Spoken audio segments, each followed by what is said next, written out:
하나님 말씀 보시겠습니다. 하나님 말씀은 고린도전서 3장 10절에서 17절까지의 말씀입니다. 내게 주신 하나님의 은혜를 따라 내가 지혜로운 건축자와 같이 터를 닦아두매 다른 이가 그 위에 세우나 그러나 각각 어떻게 그 위에 세울까를 조심할지니라.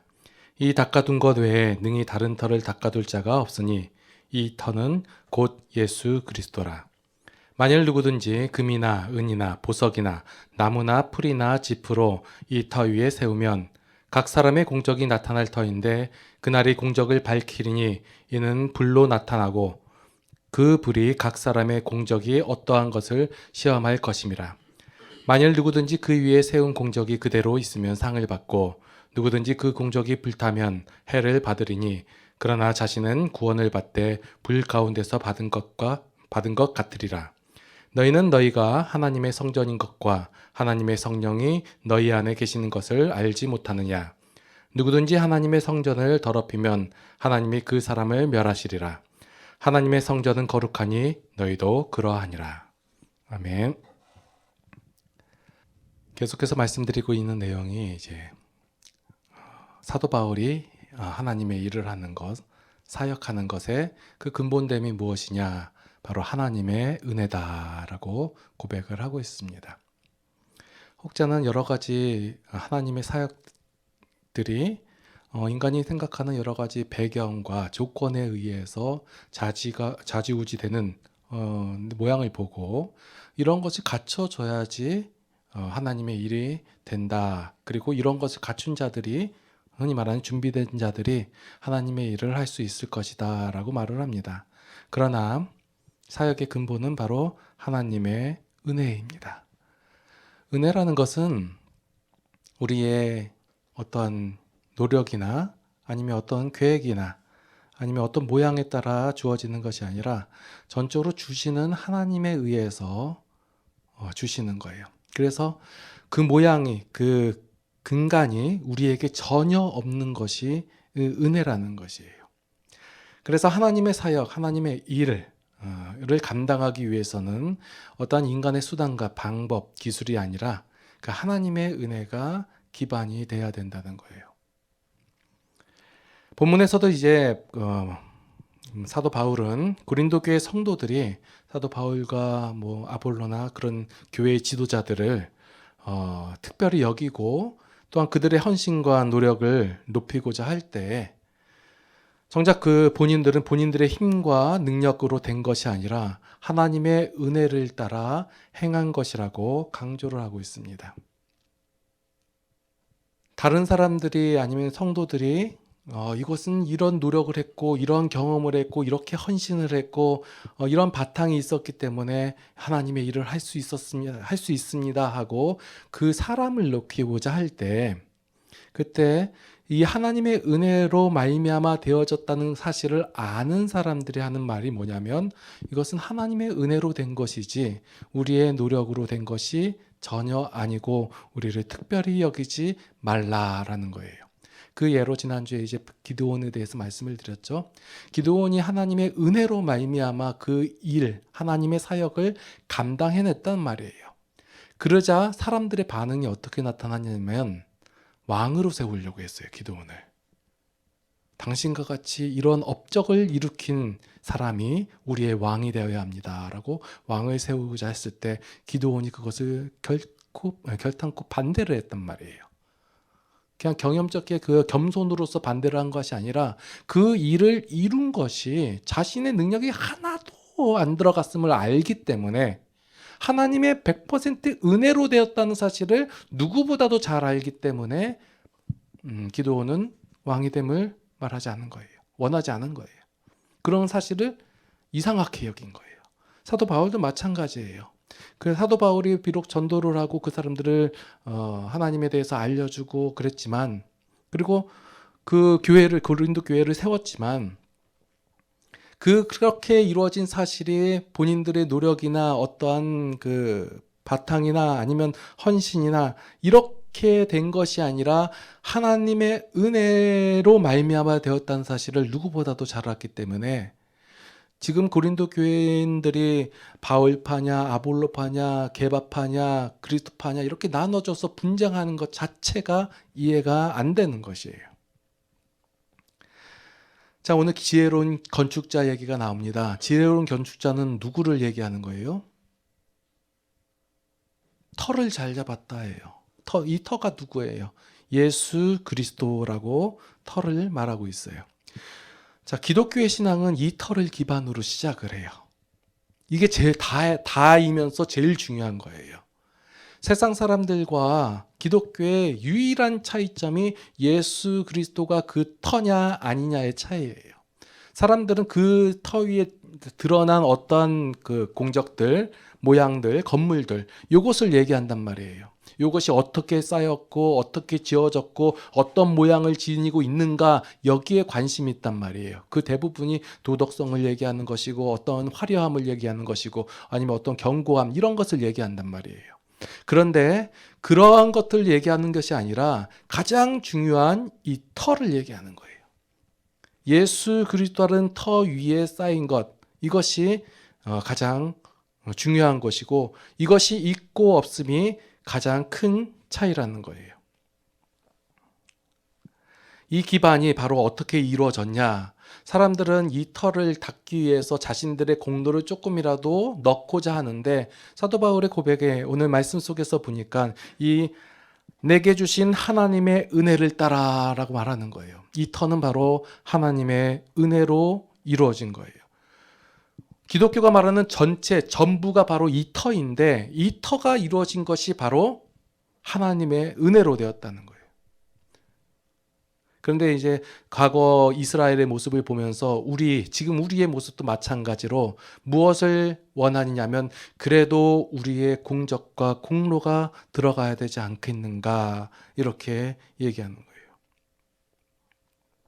기반이 예수 그리스도라는 말의 반대말은 바로 사람에 의해 세워지고 이루어진다예요. 많은 사람들이 하나님의 은혜로 되었습니다, 하나님의 은혜로 이루어집니다 라고 얘기하면서 그 세부적인 내용들을 보면 다 사람의 것을 얘기해요. 기도를 얼마나 했느냐, 전도를 얼마나 했느냐, 그것을 이루기 위해서 어떤 노력을 했고 준비를 했고 어떻게 쌓았는가, 이것을 얘기한단 말이에요. 그래서 사람들이 이 사람은 탁월한 하나님의 종입니다, 이 사람이 능력이 있습니다, 여기만이 올바른 교회입니다 라고 얘기한다면, 이 방법이 옳습니다 라고 얘기한다면 이것은 거의 다 가짜일 확률이 높습니다. 수많은 이단들, 지난주 그 총회 진흥원에서 책을 보내왔어요. 이단에 대해서 딱 정리를 싹 해가지고 보내줬더라고요. 그런 걸 보면서 이단들이 꽤 많구나 라는 생각을 했고, 그리고 얘네들이 얘기하는 내용들이 뭘까 하고 봤더니 대부분이 보면 사람의 방법을 얘기해요. 능력자가 있다, 이 방법만이 옳다, 나머진 다 가짜다, 우리한테만 구원이 있고 그 구원 가운데서도 이렇게 행해야지만이 된다, 그리고 그 구원은 왔다 갔다 하는데 니네들 한 결과에 따라서 맨 마지막에 구원이 있냐 없냐 결정할 거다, 이런 내용들이에요. 다 가짜예요. 이건 다 가짜예요. 예. 여러분들 종교개혁이라고 들어보셨을 거예요. 예. 종교개혁이 왜 일어났을까요? 첫 번째, 그 종교개혁이 일어날 때 그 종교개혁의 선구자들이 내가 이 세상을 바꾸리라, 교회를 뒤집으리라, 이런 생각으로 시작을 한 것이 아니에요. 하나님의 말씀인 성경을 읽다 보니까 이 말씀이 옳은 것이고, 이 지금 당시에 그 가톨릭의 사제들이 하나님의 말씀인 성경을 쥐고 있었고 모든 권위가 가톨릭 사제들한테 있었단 말이에요. 그래서 천국에 들어가고 죄를 사하고 하는 것의 모든 권세, 좌지우지할 수 있는 그 권세가 당시에 그 교회 지도층에 있다고 여겼기 때문에 그 말씀을 읽고 깨달은 그 선조들이 종교개혁을 통해서 이 성경, 사제들의 손에 있는 성경을 성도에게 옮겨놓은 거예요. 이게 종교개혁이에요. 다른 것보다 하나님의 말씀을 어떤 특별한 지도층만 갖고 있다가 이제 당시에 뭐 산업혁명하고 또 연결 지어가지고 성경이 일반 성도들에게 쥐어졌단 말이에요. 근데 참 안타까운 현실은 당시에 그렇게 목숨을 걸고 하나님의 말씀인 성경을 사제들의 손에서 이제 성도들의 손에 옮긴 것, 여기까지는 잘했는데 지금 보면 다시 이 성경을 성도들이 다시 목사들에게 던져주거나 아니면 그 목사들이 뺏어가고 있단 말이에요.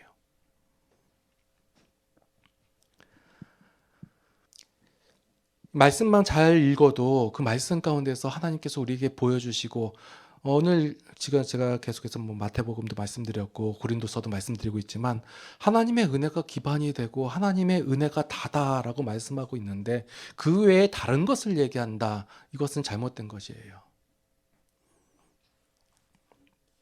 그래서 그 사상을 가지고 생각을 가지고 가치를 말씀을 읽어가면 오늘 본문이 참 어려운 본문이 되는 거예요. 그 전까지는 그냥 그럴 것이다 라고 마음 편하게 읽었던 본문이 아마 이 본문이지만 지금까지 제 설교를 들어보시고 하나님의 은혜가 다다라는 말씀을 들으신 분들은 오늘 본문이 좀 문제가 될 가능성이 높습니다. 사도 바울은 자신이 일꾼이 된 것이 자신의 능력이나 실력이 아니라 10절 말씀에 내게 주신 하나님의 은혜를 따라라고 강조를 하고 있어요. 그래서 모든 교회마다 그 터가 예수님으로 동일합니다. 그러하기 때문에 교회의 목표는 동일한 거예요. 초대교회에서 가졌던 목표나 지금 우리가 갖고 있는 목표나 똑같은 거예요. 지금 성과 속, 중세시대도 그렇고 계속 성과 속, 목사와 성도, 교회와 세상 이렇게 나누는 것은 오해이고 오류인 거예요. 다 하나님께서 세상을 사랑하신 것 같이 교회에서 주신 교회에 주신 그 교회의 목표도 동일한 것이에요. 하나님의 교회로 지어져 가는 것, 하나의 교회가 세워져 가는 것, 성도 개개인이 하나님의 사람으로 자라나고 성숙되어지는 것, 이 모든 것이 바로 하나님의 원리로 되어져야 된다는 거예요. 하나님의 원리의 반대말이 뭘까요? 하나님의 안 원리 이러면 안 되고요. 하나님의 원리의 반대말. 그냥 여러분들 잘 알고 계시잖아요. 뭐 제 원리라고 얘기하지만 저희는 사람의 원리라고 얘기할게요. 사람들이 일반적으로 알고 있는 사람의 원리는 뭐예요? 비교의 원리예요. 그리고 인과응보의 원리 이런 거예요. 원인이 있으면 또 결과가 와야 된다. 그리고 비교해서 되는가. 이 원리대로 운영되어지는 교회는 하나님의 원리로 운영되는 것이 아니에요. 교회 안에서도 비교가 이루어지면 안 되잖아요. 그렇죠? 그건 사람의 원리라고 했잖아요. 하나님은 우리를 비교하지 않으시잖아요. 우리를 구원하실 때 쟤는 좀 잘생겼으니까 구원, 쟤는 못생겼으니까 안 구원 이래버리면 안 되잖아요. 그럼 힘들잖아요. 저는. 자, 하나님의 원리와 사람의 원리 참 비교의 원리가 들어가면 이건 사람의 원리구나라고 알 수 있겠죠. 그런데 이 비교의 원리 가지고 뒤에 나오는 이제 12절 말씀을 읽어가면 참 힘들단 말이에요. 왜냐하면 이 말씀을 읽었을 때 대부분 어떻게 말씀을 이해하냐면 금이나 은이나 보석이나 나무나 풀이나 지푸로 이 터 위에 세우면 이 터 위에 누가 세워요? 우리가 세운단 말이에요. 예수 그리스도라는 터 위에 우리가 쌓는 거예요. 자, 공적을 쌓는다고 얘기해요. 이 얘기가 나오면 많은 사람들이 민감해하죠. 왜냐하면 아직 다 받은 것이 아니다라고 생각하기 때문에 더 받을 것이 있을 것이라고 생각하기 때문에 앞으로 받을 것에 대해서 되게 민감해요. 그래서 예수를 믿고 구원받은 성도들이 가장 민감해하는 내용이 이 공적 얘기예요. 앞으로 받을 것이 있을 것이다 라고 알고 있기 때문에 그래서 공적을 쌓는데 자, 다 쌓아요. 누구나 다 쌓아요. 그런데 여기서 비교의 원리가 들어가면 나는 금이나 은이나 보석으로 쌓고 저 사람은 나무나 풀이나 집이나 신문지나 이딴 걸로 쌓고. 자, 그래서 비교하잖아요. 저 인간 나는 이렇게 내 모든 황금기 같은 이 시간을 하나님께 드리고 내 열정을 하나님께 드리고 그리고 또 뭐 있죠? 내 헌금, 내 모든 재산을 하나님께 드리고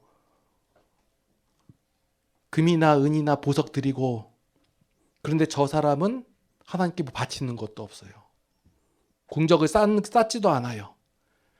그러면 저와 비교해서 내 공적은 나중에 그 불로 시험할 때 온전하게 있고 저 그 대충 하고 열심히 하지도 않고 오히려 안 믿는 사람보다 더 못하게 행동한 저 사람들은 그 공적을 쌓았으니까 불타 없어져서 그냥 간신히 구원만 받고. 맞죠? 자,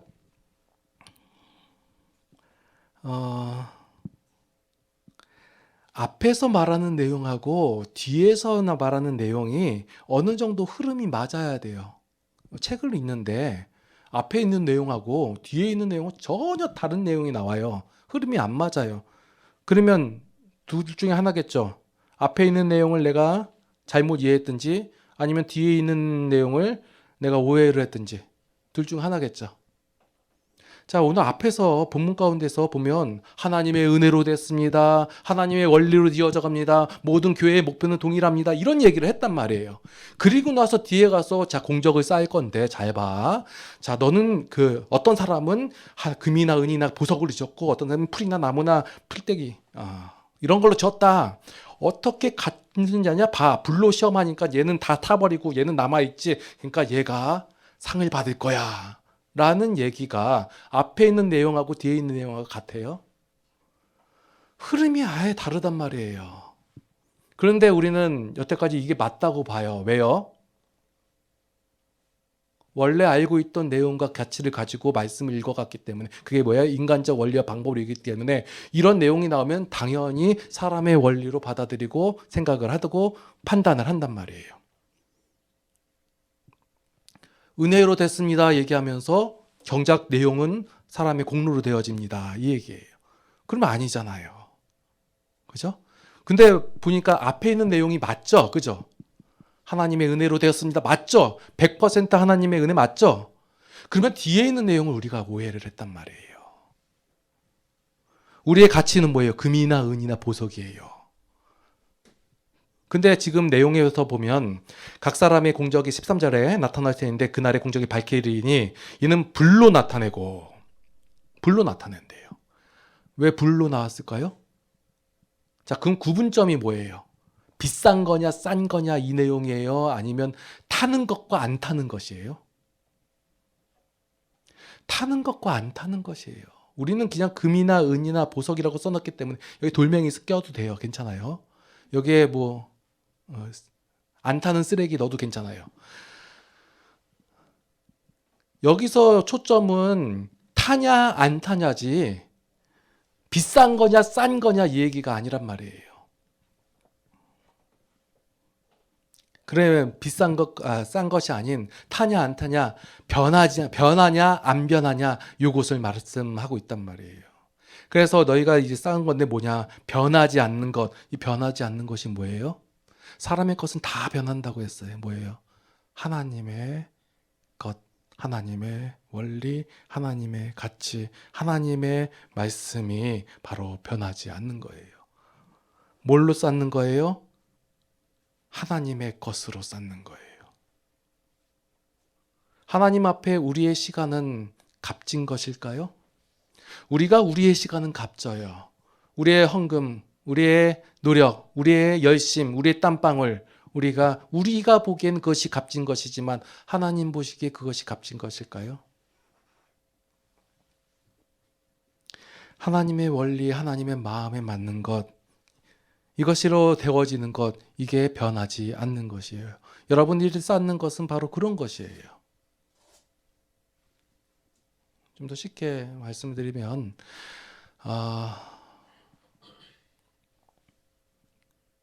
제 표현 능력이 조금 딸려서 하나님의 마음으로 행하는 것이 그게 변하지 않는 거예요.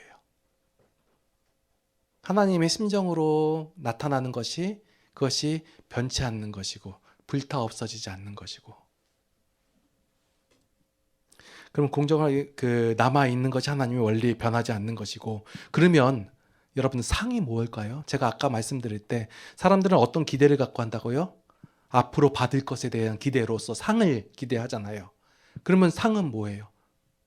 하나님의 은혜, 제가 계속해서 말씀드리는 거, 여러분 하나님의 은혜로 부족합니까? 족하지 않습니까? 그러면 다 받지 않았습니까? 그러면 이 상은 뭘까요?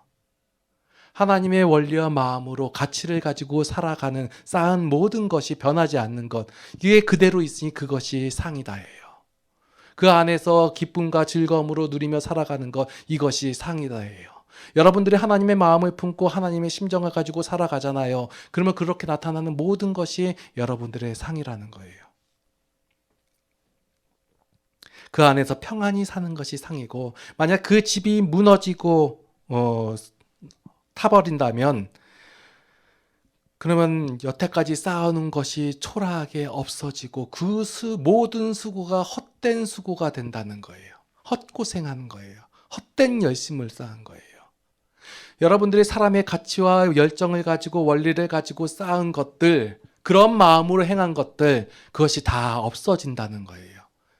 헛고생했다라는 거예요. 그렇다고 해서 여러분들이 구원을 받지 못한다? 아니요. 구원을 받아요. 하나님의 백성이 되었고 하나님의 사람이 되었고 하나님의 성도가 되었단 말이에요. 그런데 헛된 것을 쌓았으니 뭐예요? 고생했다 이거예요. 무슨 고생? 헛고생. 헛된 열심. 이게 참 힘든 부분이에요. 여러분들이 신앙생활하면서 하나님 안에서 주신 그 은혜 가운데서 기쁨과 즐거움을 누리며 세상을 살아도 모자랄 판인데, 헛된 한 사람의 가치와 원리를 가지고 그 비교의 의식을 가지고 인간보의 원리를 가지고 하나님의 안에서 신앙생활을 한다고 하니 그 모든 것이 얼마나 헛된 것이고 헛고생이라는 거예요. 이렇게 하면 하나님께서 기뻐하시겠지 하고 내 모든 정성을 다 바쳤어요. 그리고 나서 하나님 나에게 100배의 축복, 10,000배의 축복을 해주십시오 라고 기대했는데 그 기대한 게 안 와요. 그러니 낙심하고 절망하고 분노한단 말이에요. 뭐 하면서? 신앙생활 하면서. 이게 헛고생 헛된 수고라 라고 말하는 거예요. 또 오늘 말씀 16절과 17절 말씀 보면 사람들이 또 오해하죠. 어떻게 오해하냐? 너희는 너희가 하나님의 성전인 것과 하나님의 성령이 너희 안에 계신 것을 알지 못하느냐? 누구든지 하나님의 성령을 더럽히면 하나님이 그 사람을 멸하시리라. 하나님의 성전은 거룩하니 너희도 그러하니라. 참 이 말씀이 저는 굉장히 무서웠어요. 왜 무서웠냐면 저 하나님의 성전 맞잖아요. 그죠? 여러분들 다 하나님의 성전. 교회는 하나님의 성전이잖아요. 그죠? 교회, 사람들의 모임, 믿는 사람들의 모임. 성전이란 말이에요. 그런데 더럽히면, 게다가 또 뒷장에 가면 또 너희가 하나님의 성전인지 모르냐 하면서 여러 가지 음행 얘기 나오고 그러잖아요. 그죠? 그러면 하나님 제가 그 마음속을 지은 죄들 많잖아요. 왜 저만 그런 것처럼 쳐다보세요? 많잖아요. 진짜 여러분들 못된 짓 많이 했잖아요. 그죠? 거짓말도 많이 하고, 예? 몰래, 예? 그러니까, 그러면 하나님이 어떻게 한대요? 더럽혔잖아요. 그 하나님의 성전이 더럽혔잖아요. 그럼 어떻게 해요? 모르니까 하나님의 성전을 더럽히면 하나님이 그 사람을 멸하시리라. 난 죽었네. 힘든 말씀이잖아요. 그죠? 이걸 좀 그냥 쉽게 다시 한번 말씀을 드릴 테니까 잘 보세요. 자, 너희는, 제가 가르칠게요. 여러분, 너희는, 그죠? 하나님의 성전인 것과 하나님의 성령이 너희 안에 계시는 것을 알지 못하느냐? 너희 안에. 자, 누구든지, 여러분 가르친 게 아니에요. 누구든지 하나님의 성전을 더럽히면 하나님께서 그 사람을 멸하시리라. 자, 대상이 완전히 달라지죠? 우리가 하나님의 사람이에요. 하나님의 성전이에요. 근데 누가 와서 우리를 더럽히려고 하고 누가 우리를 괴롭히려고 하고 우리를 멸하려고 하잖아요. 그러면 하나님께서 우리를 보호하시고 감싸주시사 우리를 멸하고 하는 그것들을 멸하신대래요. 얼마나 하나님께서 우리를 사랑하시고 우리를 보호하시고 우리를 위하시는 내용이에요. 하나님의 교회, 하나님의 성전인 하나님의 성도들은 누구에 의해서도 방해받지 않으며 기필코 지어질 것이며 방해하는 세력은 하나님께서 멸하실 것입니다. 이것이 하나님의 선언이고 하나님의 축복이에요. 나 잘못했는데 그래도 하나님께서 우리가 뭐 잘했을 때 하나님께서 구원하셨나요? 우리가 아직 죄인 되었을 때 구원하셨잖아요. 그리고 우리를 보호하시고 인도하시고 누가 우리를 멸하려고 하고 방해하려고 하고 하나님의 교회를 세워져 가고 우리가 하나님 안에서 신앙 안에서 자라나가려 할 때 누가 방해하고 그러면 하나님께서 그 세력을 그 사람을 멸하시리라 라고 하나님께서 우리에게 안도의 말씀을 주시는 거잖아요. 그러면 앞의 내용하고 이제 뒤의 내용하고 이제 흐름이 비슷해지죠. 물론 이 말씀을 그대로 받으셔도 되고 아닌데요 하셔도 괜찮아요. 예. 하나님께서 우리를 대하시는 방법이 이래요. 니네가 그렇게 하나님을 오해하고 고생해도 돼. 그래도 내가 너희들을 구원할 거야. 하나님이 이르세요. 하나님은 철저하게 우리를 뭐 조종하거나 강요하거나 그러시지 않고 우리의 결정을 존중하세요. 그냥 결정만 존중하시는 게 아니라 그 결정을 하게끔 모든 가능성을 다 보여주세요. 안 보여주고 하면 원래 알고 있는 죄만 행하기고 죄만 결정짓기 때문에 우리가 할 수 있는 건 죄밖에 없어요. 그런데 하나님께서 우리에게 모든 가능성을 다 보여주시고 알려주시고 선택하라라고 말씀하시는 거예요. 이게 하나님께서 우리를 대하시는 방법이에요. 하나님께서 우리를 하나님 인격적으로 자유롭게 대하시는 방법 보여주시는 거예요. 여러분들 선택하세요. 갈등하시고 고민하시고 고뇌하시고 때로는 여러분들의 잘못된 선택으로 고생도 하세요. 그러나 이런 가운데서 일하고 계시는 그 하나님의 사랑, 하나님의 능력, 하나님의 모습을 발견하시기를 예수님의 이름으로 축원합니다. 그리고 가능하시면 고생 안 하셨으면 좋겠어요. 제가 목회하는 가장 큰 이유, 고생하지 말자. 안 고생했으면 좋겠어요. 돌아가실 때 돼가지고 이게 아니었지 하면 얼마나 고생이에요. 신앙생활 얼마나 기쁘고 즐겁고 행복한데 신앙생활을 힘들게 하시면 얼마나 고생이에요. 고생하지 말고 헛된 수고로 인하여 나중에 불 가운데 얻은 구원과 같은 구원을 얻지 마시고 변하지 않는 하나님의 원리와 마음으로 그 가치를 가지고 세상 가운데서 기쁨으로 삶을 누리시는데 이것은 제가 누림을 얘기하죠. 그냥 니나노 방종이 아니라 고뇌하고 생각하고 힘들어하고 애쓰는 거예요. 올바른 방향으로. 그러시는 성도들이 다 되신 줄 믿고 기도하시겠습니다. 하나님의 은혜를 감사를 드립니다. 우리는 아직도 연약해서 하나님 앞에 죄밖에 지을 수밖에 없습니다. 우리의 성숙한 모습이 나오려면 아직도 멀은 것 같습니다. 그러나 하나님께서는 우리의 그러한 모습에 실망하지 아니하시고 끊임없이 변함없이 은혜를 내려주심에 감사를 드립니다. 오늘도 그 하나님의 은혜를 다시 한번 발견했습니다. 그 하나님을 날마다의 삶 속에서 찬양하길 원합니다. 하나님께서 주신 그 힘으로 삶을 살아가길 원하고 그 하나님께서 주신 그 원리와 가치를 가지고 세상을 이기게 하여 주시옵소서. 이제는 우리 주 예수 그리스도의 무한하신 은혜와 하나님 아버지의 극진하신 사랑하심과 성령님의 감화, 감동, 교통, 인도, 보호, 역사하심이 이제 변하지 않는 하나님의 마음과 원리를 가지고 세상 가운데서 늘 승리하며 기쁨의 충만 가운데서 살아가기를 원하는 모든 성도들 머리 위에 이제로부터 영원토록 함께 하시옵기를 간절히 축원하옵나이다. 아멘.